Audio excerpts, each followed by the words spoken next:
कुछ नास्तिक ऐसे हो गए हैं जो कहते हैं कि भैया परंपरा है तो हम मान रहे हैं, वैसे हम मानते नहीं, लेकिन अब चली आ रही परंपरा, तो अब क्या करें क्या करें।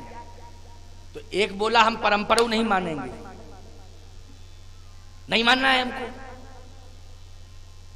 बाप की अस्थियां नहीं ले गया वो गंगा, अकेले ही लड़का था, नहीं ले गया।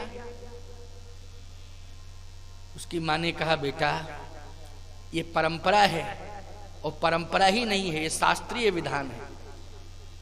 बिना गंगा में अस्थि भेजे मुक्ति नहीं मिलेगी, इसलिए तुम्हारे पिता, मेरे पति तुम्हारे पिता हैं, कम से कम उनको गंगा जी तक पहुंचा दो। ये किराया में दे रही, लो ले जाओ, किराया में दे रही, लेकिन ले जाओ।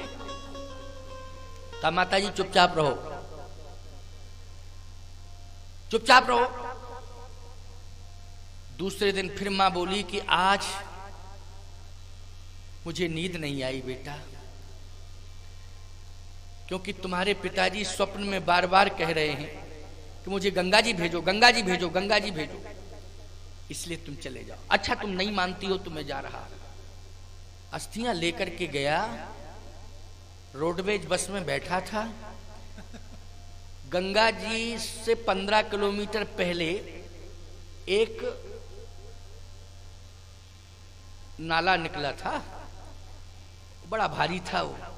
तो लोगों से पूछा कि वो तो जानते ही नहीं था गंगा को, कहे यही तो नहीं है गंगा। लोगों ने कहा चुप मूर्ख कहीं का, अपराध कर रहा है। गंगा गंगा गंगा से बड़ा पवित्र, गंगा गंगेति ब्रुवात योजना नाम सतैरपि मुच्यते सर्व पापेभ्यो ब्रह्म लोकेश गच्छति। गंगा के समान पवित्र कौन होगा, ये तो नाला है। अच्छा अच्छा अच्छा, ये नाला गया कहां है? कहे आगे चल के ये गंगा में ही मिल जाता है। तो बोला रुक जाओ, ड्राइवर से कहा बस रोको, 15 किलोमीटर आगे क्यों जावे, जब इस नाले को गंगा जी में जाके मिलना है तो यहीं पर न छोड़ दें। तो उस नास्तिक पुत्र ने अपने पिता की अस्थियों को नाले में डाल दिया। पहुंचा घर में, माताजी ने कहा क्यों बेटा? पिताजी को हाँ वो तो पहुंचा ही गए होंगे, बिल्कुल कंफर्म। अरे पहुंचा ही गए होंगे कि तुम पहुंचा के आए हो अस्थियां? आप टेंशन मत लो, गया था इसलिए तो गया था कि गंगा पहुंच जाए। वो पहुंचने को पहुंच गए होंगे, पहुंच ही गए हैं, और क्या है। दूसरे दिन फिर मां बोली बेटा रात्रि में स्वप्न दिया उन्होंने कि बीच में कहीं फंसे,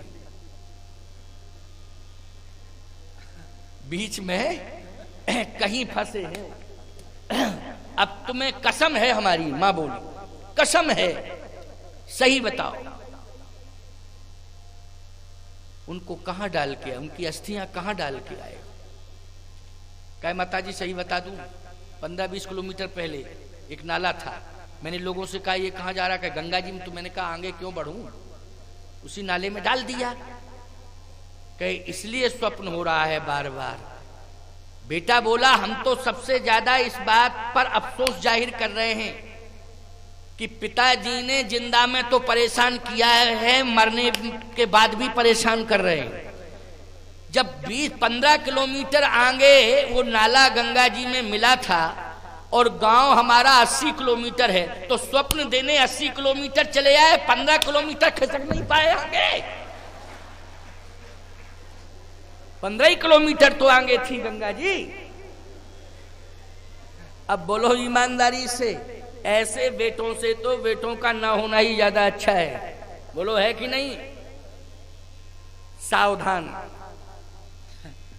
माता पिता से बड़ा कौन हो सकता है प्यारे, जिन्होंने तुम्हें जन्म दिया है, पाला पोषा है, उनसे ज्यादा बड़ा कौन हो सकता, महान कौन हो सकता है? जो उन्होंने तुम्हारे साथ किया है, तुम क्या कर सकते हो उनके साथ? इतना ही कर लो कि जो वेद नीति है, लोक नीति है, जो लोक रीति, वेद रीति, समाज की रीति, कुल रीति, इन सब का निर्वाह करना सीखो। इसमें किसी भी प्रकार की टिप्पणी करने की कोई आवश्यकता नहीं है। ये पितृपक्ष चल रहा है प्यारे, माता पिता को प्रसन्न करो। जिनके माता पिता हैं वो उनको सम्मान दें, और जिनके माता पिता चले गए हैं उनके लिए वो तर्पण करें, उनके लिए निश्चित रूप से वो समर्पित हों। ये समर्पण का ही पर्व है। 15 दिन ये सब माता पिता के, जिनके माता पिता चले गए हैं या परपिता आदि आदि चले गए हैं, जाना तो संसार में है ही है, क्यों भाई, कौन रहेगा इस संसार में, सभी को जाना है। जाना है तो उनकी मुक्ति का उपाय जो शास्त्रों ने बताया है, संतों ने बताया है, अथवा परिवार में जो रीति चली आ रही है उसके अनुसार निर्वाह करना सीखो।